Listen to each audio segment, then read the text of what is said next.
All right. Well, we're each going to discuss the five games that influenced our gaming way. Like pretty much influenced our direction of gaming. It can be pretty much any game, bad or good, doesn't matter. It's just the moments where you're playing, you're like, wow, I really want to play more of something like this. Mm-hmm. Yeah.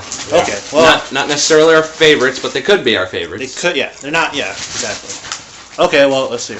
Since I guess I brought it up, I have to go first. So, the first game that I played when I was a wee lad of 5 was Pac-Man, the original arcade version. And the arcade version where it was tabletop, so you had to look down and play it. It was at a local pizza place that I forgot the name of, which you probably don't want to know anyway. But anyway, I've never really had experience with video games probably before that, but I know that when I played Pac-Man, the little bloops and the little points you get when you eat cherries and you eat the little blue ghosts, it was fun for a 5-year-old person like me. When you see little all flashing lights and great sounds, you're like, oh wow, like this. So this is what I want to play more of this. So I couldn't wait to get back to the pizza parlor that was there and put a quarter in it. Just to play and get all those excitements. Okay, so number 2, I guess would be when I was probably 9. It was Diablo 2 came out.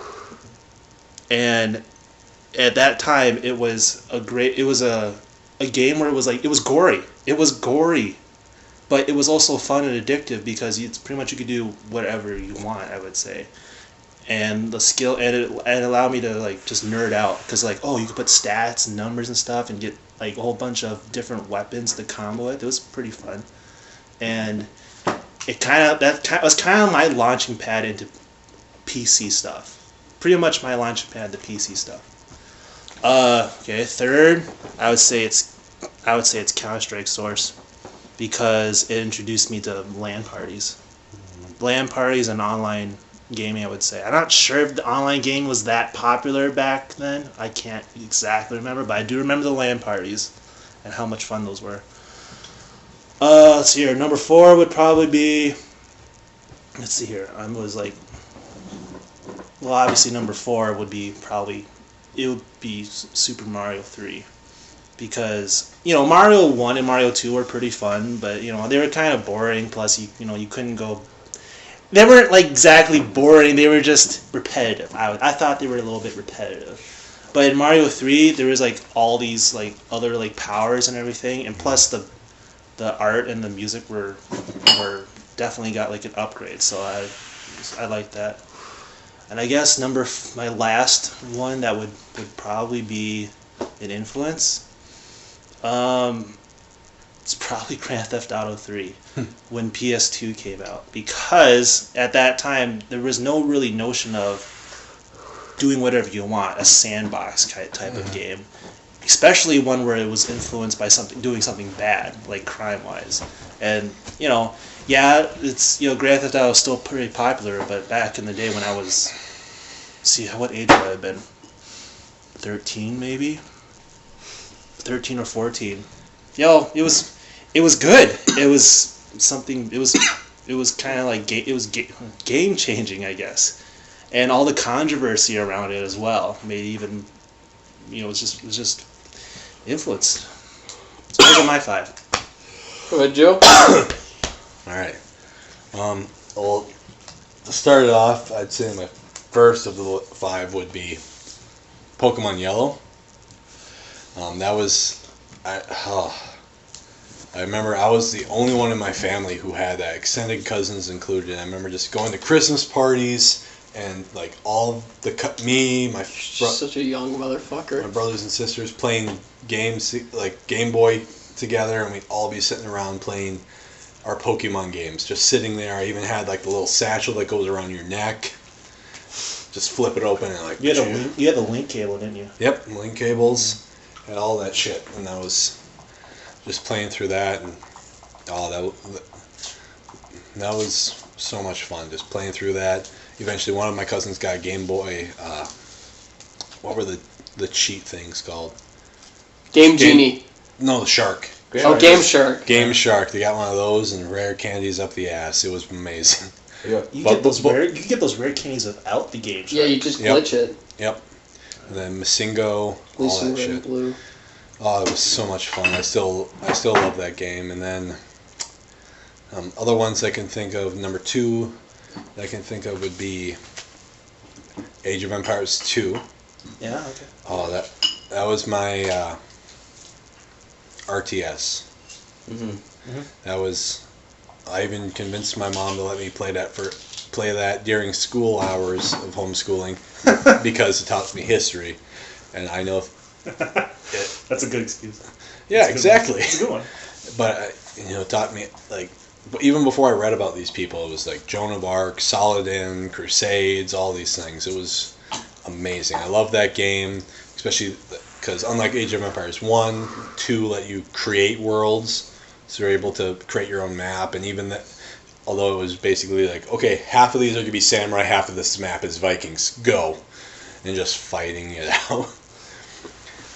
Another one, honestly, the first-person shooter I can think of that I played that kind of got me into that genre was Medal of Honor European Assault, which for anyone now, the Medal of Honor series is kind of non-existent or just sad and pathetic at this point.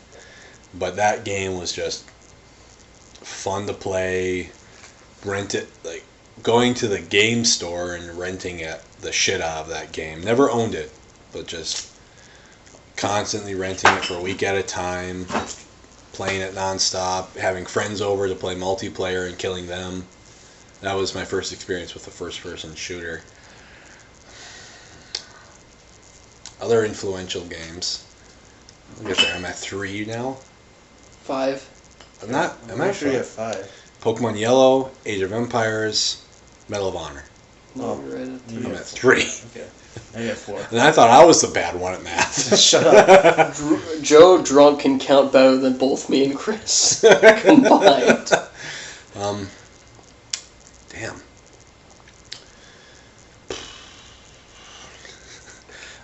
For me, a big platformer, and I love the platformer series. Like that. That's something I actually really miss with modern consoles is good platformers. Oh, come on. Super Mario Bros. Exactly. For the Wii was excellent.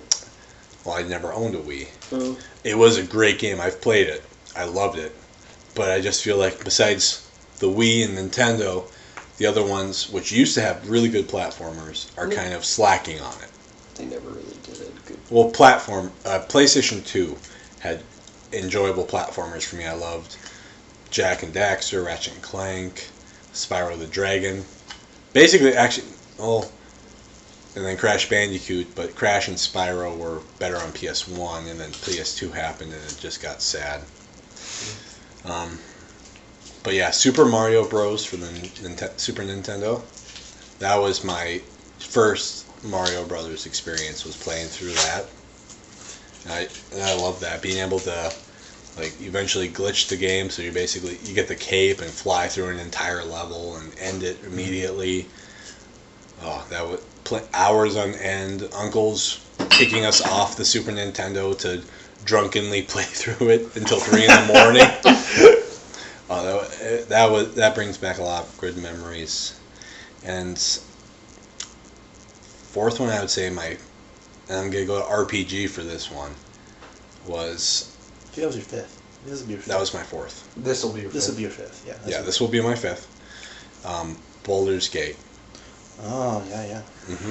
And then for this one, I'm actually counting both Baldur's Gate for the PC, which included Shadows of Amn, and it was just a great PC game. You could have multiple different allies going with you, and just really deep story, great character development, because it was like a lot of modern games where you had to focus on here's this person's story and dealing with that, and then going to, I know I'm taking a long time, and then also Dark Alliance, which is one of my favorite dungeon crawlers of all time for the PS2, and then fucking Dark Alliance 2 ended with a cliffhanger, and they never made a third one. But I would say that those were my favorite RPGs. were the ones that influenced my gaming the most. Bill? All right. I'm sitting here making my list, and I actually cut a few out because I realized that they're just really favorite games, not really like way I play altering games. But they were just really good, like Final Fantasy VII or Halo. But I whittled it down to some kind of different things. Some of them may not come as a surprise to some of you. But my first video game ever that I could claim as my own, because like me and my brother shared consoles, but I had my own Game Boy. My game was Legend of Zelda: Link's Awakening. I got that game when it came out in 1993, and that's all the game is text-based. It was 93. I was going to kindergarten the next year, 94, and I already learned how to read just by playing that game and just being like, hey, what's this word? Hey, what's this word? And then finally, like, my brother sat me down and was like, here's the letters, here's how they all sound out. Learn to read yourself. So I learned how to read just by playing Link's Awakening. That's as far as real-life impact goes. As far as, like, video game impact goes, it taught me about like puzzle gameplay, like because when you think about it, Legend of Zelda's games are pretty much puzzle games with fighting in them. Like they are an adventure RPG or an adventure action RPG because you level up your stuff, you go to different places, but for the most part, dungeons are all about figuring out puzzles, going and finding the right item to go do other things, like. And then like finding like this book that tells you how to navigate through the egg at the end of the game. And so that really like got me into both puzzling and action RPG games. So that was like the catalyst of all my video gaming. The next game I'm going to have to say influenced me would have been Sonic the Hedgehog 2. Because that was my first Sonic the Hedgehog. I didn't play the first one. I actually went back and played it afterwards, and I have a lot of good memories of that. But Sonic Adventure 2 really changed my platformer ideals because I played through Mario and Mario 2 very recently. But like thinking of platformers, Sonic for me was the first platformer where it wasn't just a straight line to the end of the level. You could go up high, you could go down low, you could do these loops, and like you could do a level different ways. Like Mario is all from get to the start, get to the finish in this one straight line. There's no different way to do it. With Sonic, you could take a different path. If you held down and spun through like a part of the wall and broke through it, you'd like cut off like a minute and a half of level play. So like looking at platformers now, there's platformers do have different ways of playing through them nowadays. So Sonic was really that way for me. For my first like big console game, when we had our PS1, like games that were actually of substantial length, which you could feel good about completing, was Metal Gear Solid.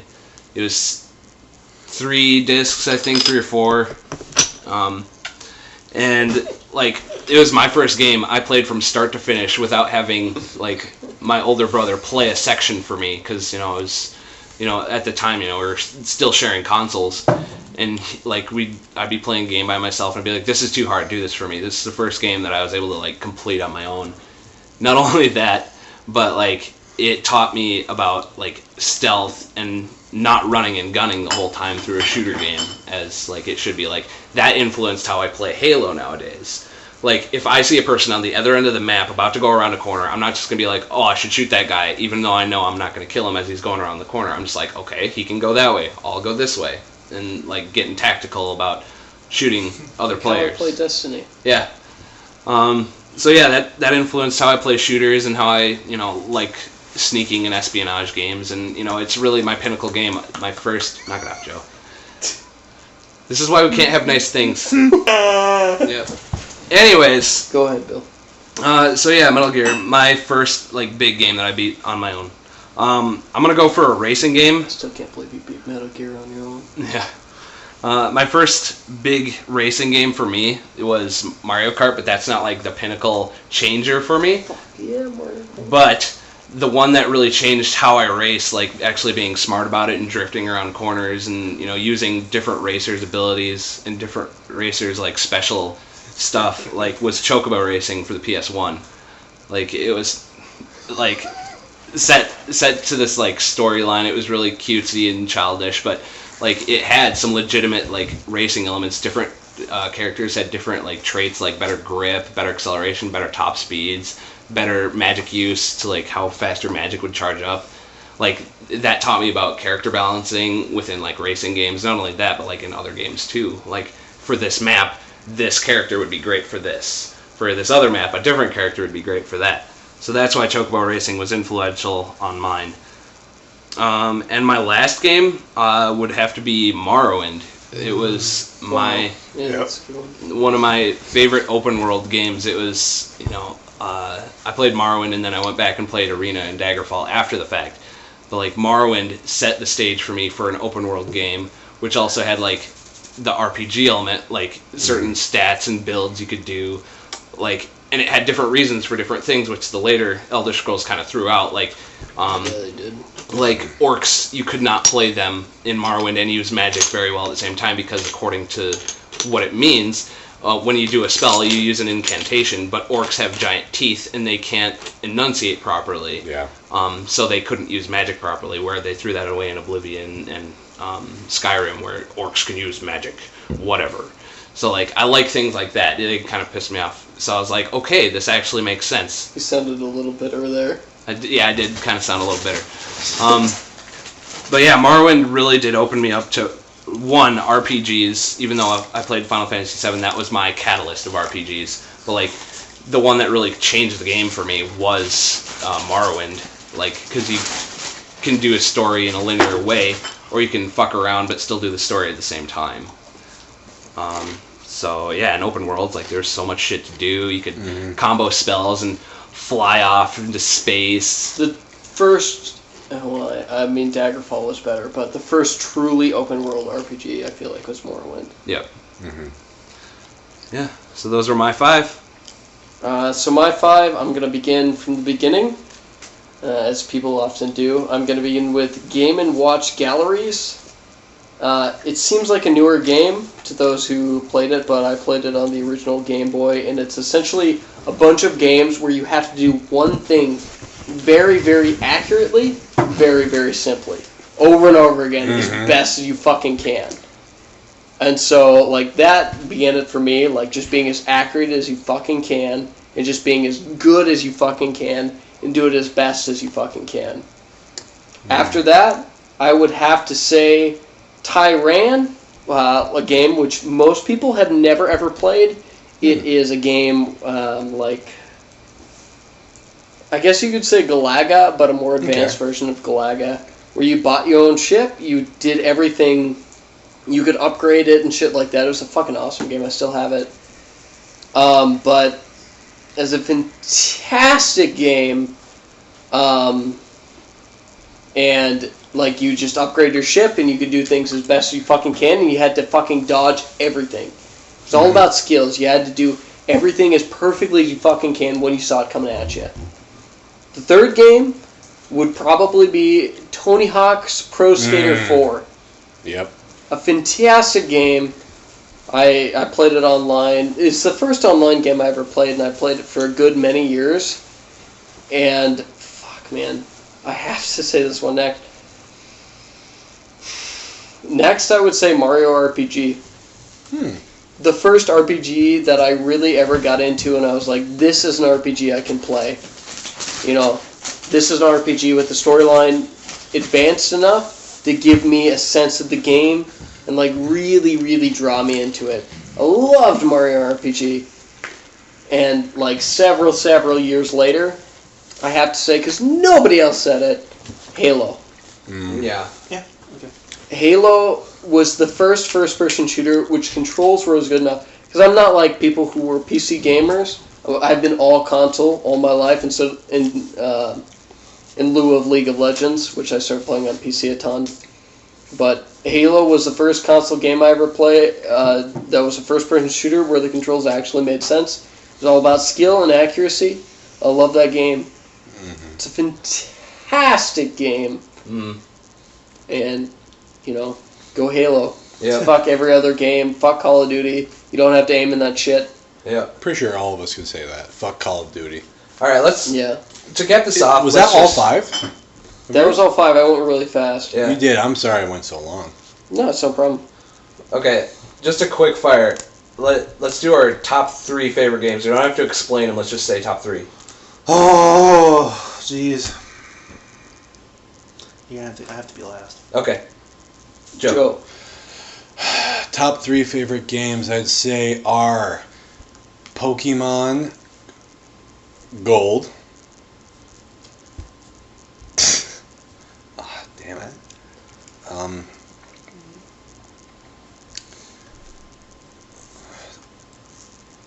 Skyrim. Elder Scrolls 5. And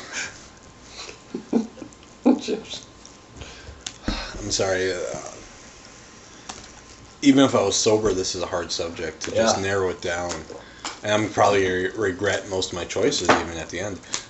So, Pokemon Gold. I have all these prepared. Skyrim. And Skyrim? I can explain that after the podcast. Go ahead. They don't need to know. And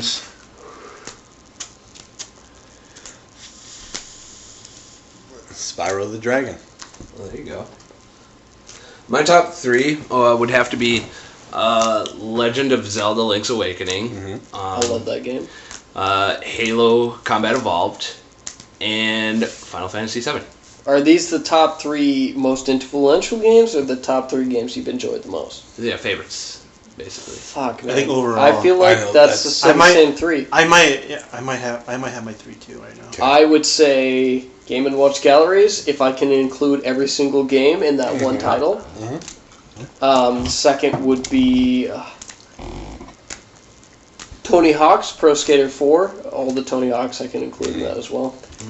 And the third would definitely be Halo. I mean, before that I played Unreal 2 The Awakening, which I probably objectively enjoyed a lot more. But, yeah. Chris? Top 3. One would probably be Super Mario Galaxy. Fantastic. Oh, it's a fucking Fantastic. Oh, it's a great amazing game. Number 2 would probably be Legend of Zelda: Wind Waker, because I enjoy that. The most. Mm-hmm. Well, not like more than they're about the same as like Ocarina of Time is about the same. Okay, that And makes number more 3 sense. would be Diablo 2. Yeah. The reason for my thing about Ocarina of Time, Wind Waker being the same, is that I don't know, like all the all the Zeldas so far were they're all pretty. They were grown up. The art style was great, but it was almost the same. The most I would artistic. say almost the same.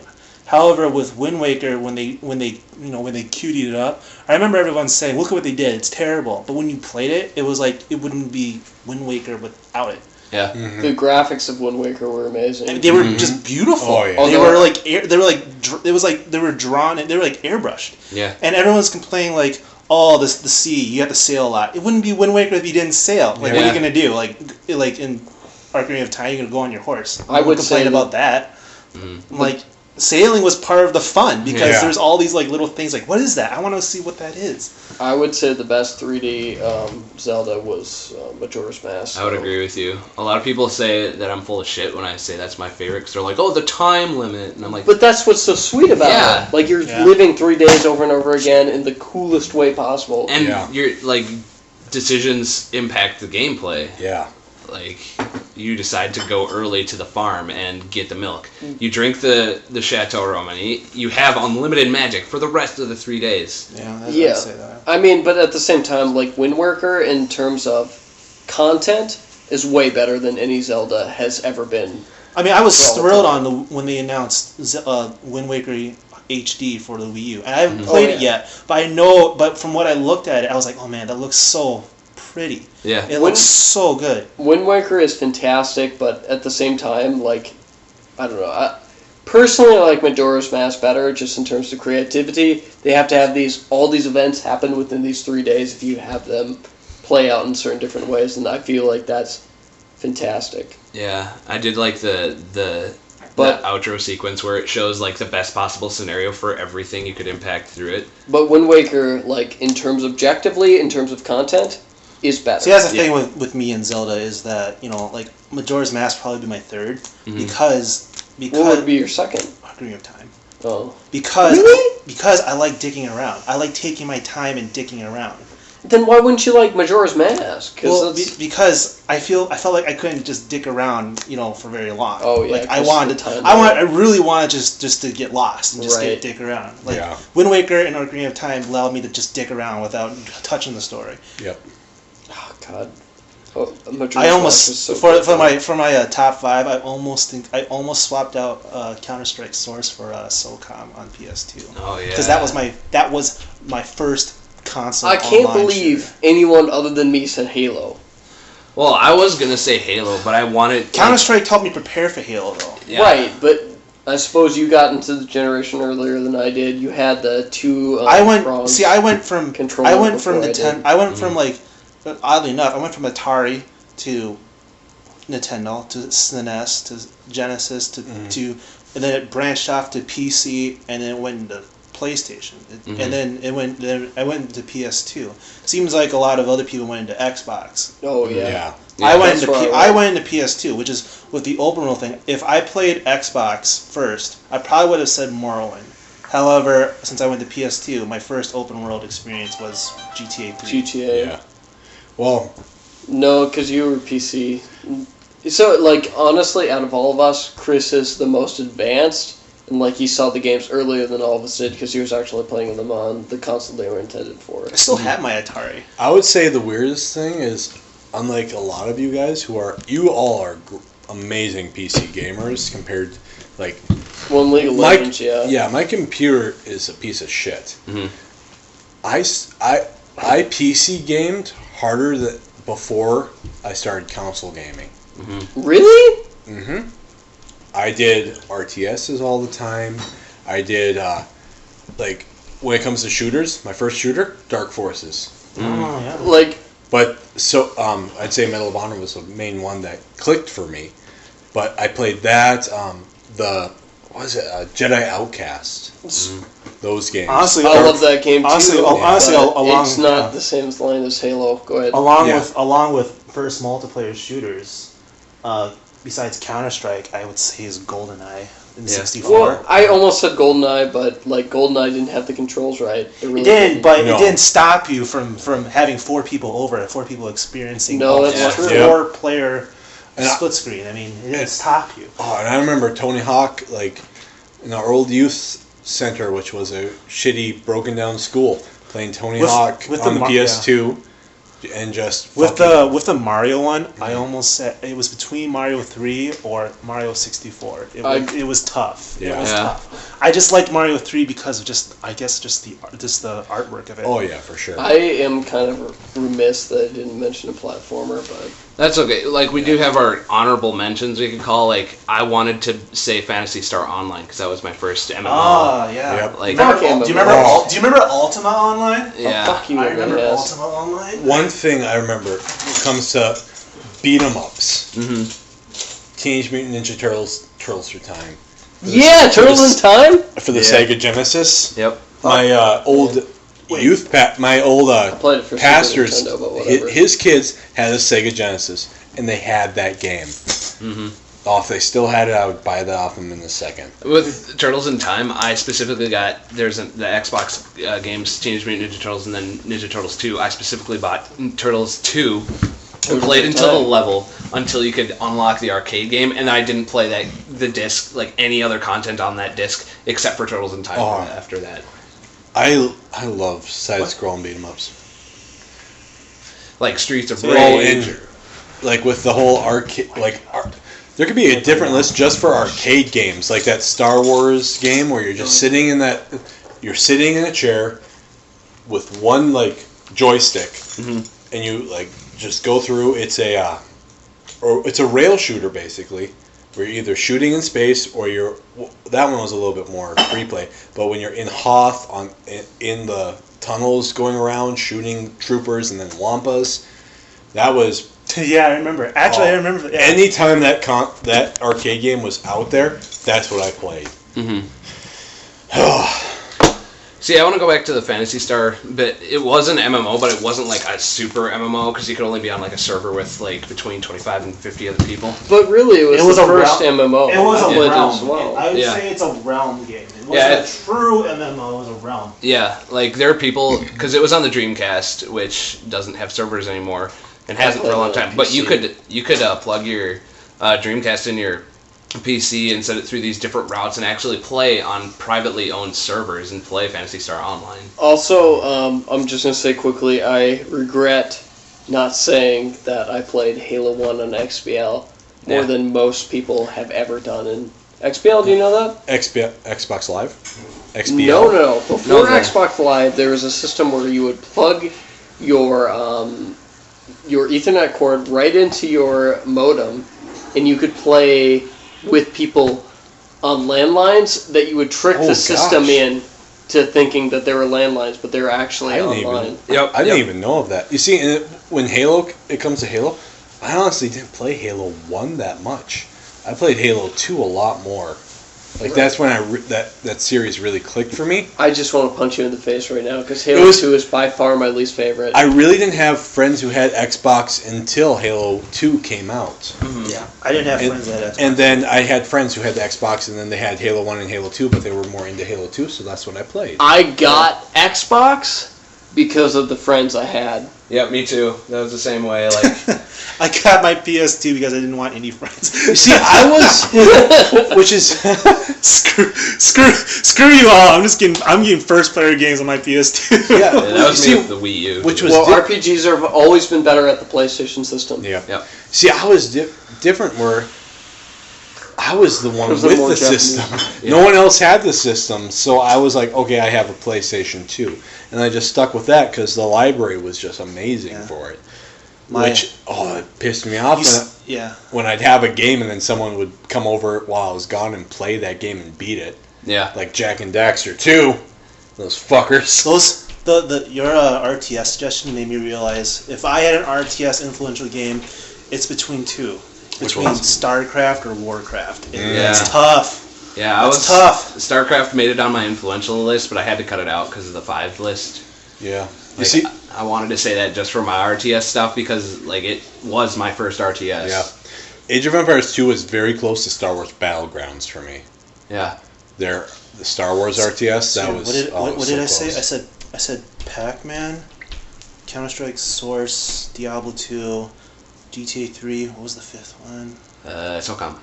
No, it wasn't that. No, that was Counter-Strike or SOCOM. Oh yeah, that's right. I don't remember the last one.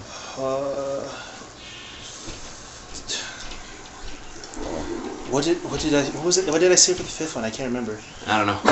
Did I say Half-Life? No. No, you didn't. Half-Life also was gonna be. I was thinking about putting Half-Life in there, but Half-Life isn't as a precursor as Counter-Strike Source was. See, I would say that's Counter-Strike was a prereq for all the multiplayer games. Yeah. However, Half-Life was a prereq for all this, just yourself, your single player, like all your single player stuff. Like, then again, I played Doom when it came out, and Doom was probably the precursor to Half-Life. You see, one hard thing I would say is for like picking our top 5, we could easily have about each 20 honorable mentions. Oh yeah. It's so fucking hard to narrow it down. Mm-hmm. Like even thinking about like the Tomb Raider games. I played those all for PC. Mm-hmm.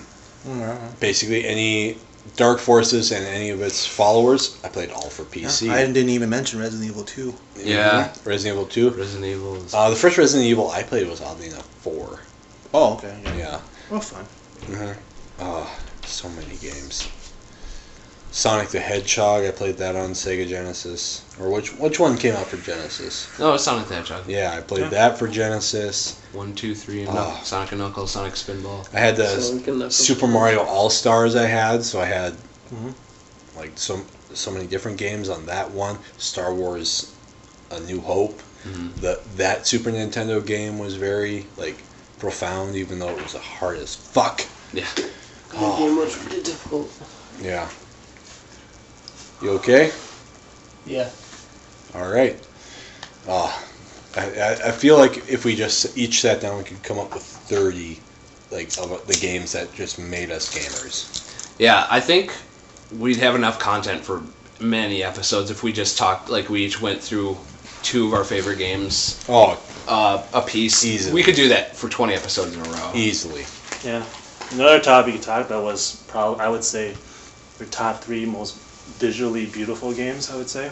The ones that, yeah. Ones that they don't have to be good, they just have to have a good art style. Like, for their time, There even. has never been a game that I've given a shit about their art style. Yeah. I don't know, one of my things would probably be Okami. Okami was really good. Because it's painted. See, It's all paintbrushes. When it comes to even the new consoles, the current systems, I didn't really notice the art style until I saw Colorado playing Arkham Knight. Yeah. And then I was like, holy shit, this Yeah, game I was looks going to say that. Like, Arkham Knight looks like a for new the Xbox system. One is the new system game to look at if you're going to compare Xbox 360 to Xbox One. It's fucking beautiful. Yeah. It's amazing. And other games look beautiful, but then they also have counterparts on the 360 that look equally decent. It just depends on the TV you have. Yeah. Well, one thing I hate about, like, game reviews, they also, like, they do a 10-point scoring system, and... Bye, you little fuckers! Bye, Chris! By Satan, He's going to work. Bye, Satan. our prayers worked. Satan, lend me $1. Bye, Chris. Like, out of the 10-point system, I hate that 10% of that rating is based on visual graphics, because people who obsess about graphics are what ruin video games. Right, like... Yeah. Or even, like, simple things like glitches. Mm-hmm. Unreal 2 The Awakening was one of the best games ever released, multiplayer-wise. I'm not sure... Have you ever played it, Joe? I know Bill has played it. Yep. No, I haven't. But, like, in terms of first-person shooters, like, that's the game. That and Shadowrun is the game that's defined me as a gamer, because, like, it's all skill-based, it's all definitely things that you can do at different times, and it's perfect. Shadowrun, to me, is still the perfect first-person shooter, and nothing has ever come close to it. Mm-hmm. No, I like games, going back to what you're saying about Unreal. Games were great because you could break them. Like, you could destroy the game for your favor, and it was amazing. Right. But that just doesn't happen anymore because everything's like soft ceilings or pushback walls. Well, because games nowadays are designed for people who don't play video games to be able to start playing video games. Yeah. And that's the problem. Mm-hmm. But, I mean, at the same time, that's the only way the industry can move forward. That's true. Like, my number one gripe about video game reviewers, video game reviewing industries is just going back to the graphics part. Because, like, you can have the most beautiful graphics ever, but the gameplay is garbage, and it's just an awful game. They're like, this game was beautiful, but it played like a brick. So, like, then that's just destroying what games are. Games are supposed to be fun. They're not supposed to be pretty. Well, unless... So, that's the thing. Like, you know Yahtzee? Yeah. As a game reviewer, at the same time as him being just a fucking person who hates all video games, is perfect. Because he looks for every little detail. And that's why the 2D games that have really good, not graphics, but art style, are really, really good to him. Like Braid was very, very close to being in my top 5. Mm-hmm. But it's a perfect game. It's literally, there's nothing... The perfect puzzle game is either A, Braid, or B, Myst. Yeah. Myst was a good one, too. Myst is good, but less people know about Myst than Braid, I'm guessing. You see, a game that was simple and I wanted to put on my list, but then I thought about it, and it was more like I had an addiction, was Tetris. Like, I played that game for fucking hours and hours, and it wasn't, like, influential as much as, like, my other games were, but Tetris just fucking destroyed my life for a long time, because I had my DS when Tetris DS came out, like, for the original DS. And I'd put my DS to sleep, charge it overnight, would never turn it off, and I'd just have the same marathon going for weeks at a time. You see, like, Tetris was one of those games that just proves to me that all gaming is me proving that I'm better than somebody else. Yeah. Because, like, as soon as you mention Tetris, I wanted to say I could kick your ass at Tetris. Like, from the first moment. I will bet you money that I can kill you at Tetris. Probably, but just going off on a little thing, I was playing Tetris Online. It wasn't really like official Tetris, like licensed by Nintendo, the Russian Tetris game, but it was called Tetris, and it was like a leaderboard thing. I made it to the top of the regional leaderboards after a couple of weeks. I was actually number 1 in the Midwest for 5 days straight. Like, this guy kept creeping up. I saw him go from 5th to 4th to 3rd, and I'm like, oh, better get on and start playing some more Tetris. And I played for like another 6 hours straight, just watching that fucker climb. God.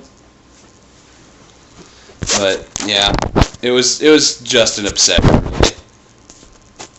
So I can't really. Let's get it done, and then I'll do that. And yep, that just I think we're trailed off our little wagon trails of talking about our honorable mentions, because we could go on forever, as we stated before, because we're repetitive, like we've said. So next week in air quotes, because we don't know if this is a for sure thing or not. It probably is, because we're getting more into a rhythm of life, I guess, where this is happening either recording Thursday or Friday. So that's how content's going to be. We're going to start having guests on, hopefully. Our first one will be a friend of ours who's the only one we know in real life who listens to the podcast. And I feel sorry for him.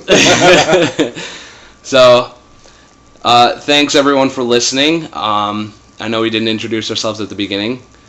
So here's our outro. I'm Chris. I'm Bill. In Colorado. And I'm Joe.